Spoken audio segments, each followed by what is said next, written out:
So forgive the wobbly camera. I've just gone to sit here and thought I would share the beautiful sea view with you. I'm holding my camera so it will wobble a little bit, and I'm squinting slightly from the sun, so again bear with me. But today is day 101 of 365 consecutive days of either live streams or videos or a mixture of both. So I'm on holiday and I decided that I would continue this streak even though I'm on holiday. And based on a few insights from private conversations, client conversations, and the way that I roll really, I thought I would share this concept of visibility and doing things differently. So there's a lot to say about this, but I just wanted to pick out of that sentence 2 words and actually talk about a 3rd word. So what is this concept of doing things differently? It doesn't matter whether I work with a big corporation, well-known name, household name, well-known brand, whether I'm working with a small business owner, whether I'm working with an author, whether I'm working with an SME, that have a team of anything between kind of 5 to 25, 50 people sometimes, all shapes and sizes. People normally feel like the thing they want to do has a purpose to it. And because it's got a purpose to it, that itself has a story to it. I talk about this in the 3rd pillar of the Visibility Vibes system, the framework that I created back in 2010, because it's all an integral part of being visible. And the difference is that there are certain pillars that at different times people can go deeper in. So even though I know all of the pillars, even though I created all of those pillars, some based on my own experiences, some based on my life, some based on the things that have helped clients too, there's always a good time to revisit certain elements of that. So this element or this aspect of doing things differently. So the first key bit, and this might almost sound like, really Jenny, you're going to talk about this, is the actual doing. A lot of people will vision things, a lot of people will dream things, and then think about it. If you are like a company founder or a business owning CEO, or even the person at the front of the ship who has to steer the ship in whichever direction it wants to go, quite often we can spend a lot of time dreaming, planning, visioning, strategizing, but not actually doing. And this looks different for different people. My smaller business owners will often be the person that does everything themselves, so they can feel overwhelmed, they can procrastinate because they just feel like there's too much to do or not sure which thing to do first. They get conflicting information, they listen to lots of different sources. So that might stop them from the doing. Whereas my SMEs, if you like, and the people in the middle, whether you're a business founder, business owning founder, or an employed CEO, you will normally have a strategic direction from somewhere else, and it'll be your job to implement that and have the rest of the team, the rest of the people, the rest of the organisation moving forward in that. So what happens is that sometimes people are doing, but you don't always know exactly what they are doing. So that can be a bit conflicting. And then, those bigger brands and well-known corporations and companies, and sometimes not necessarily well known to the general public, but known within their industry or known within a certain sector, a specific field.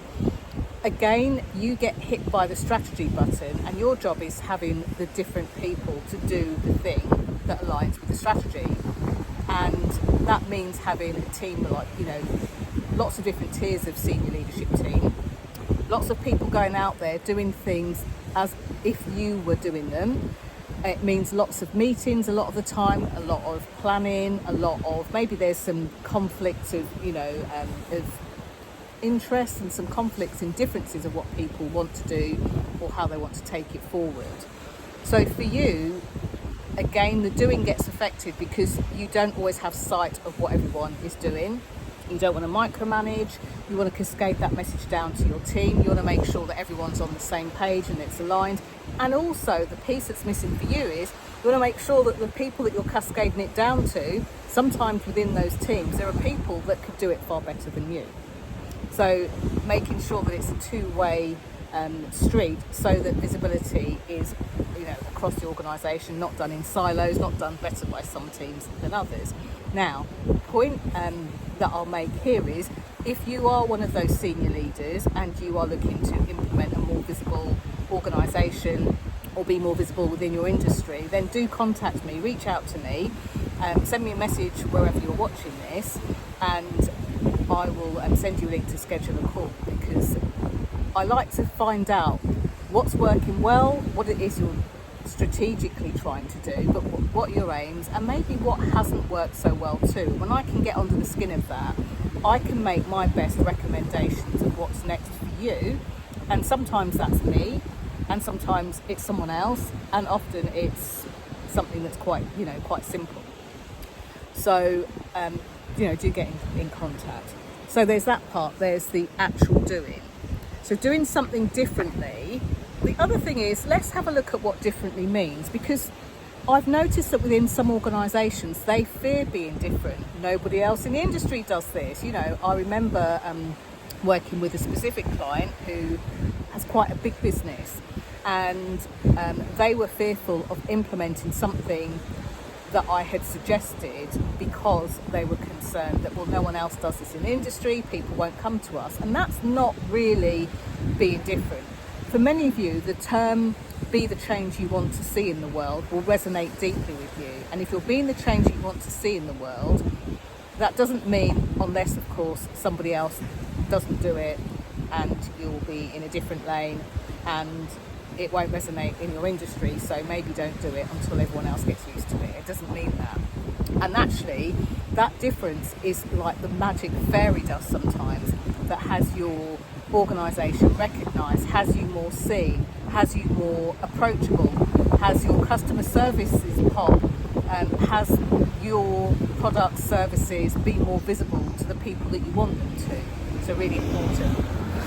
And then the third one, and it was funny because as I was sort of planning this out and thinking about what I was going to share, it almost felt a little bit of a facetious ad, but I'm going to add it anyway.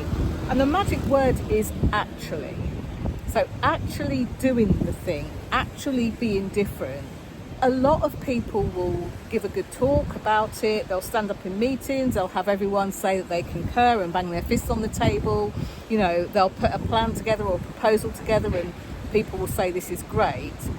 But the actual doing, and sometimes it's the first time you're doing something, so it's hard to tell. Sometimes you've been doing it for a while, so you've got some sort of history. Sometimes you know that the thing that you actually do want to do is very different within that organisation.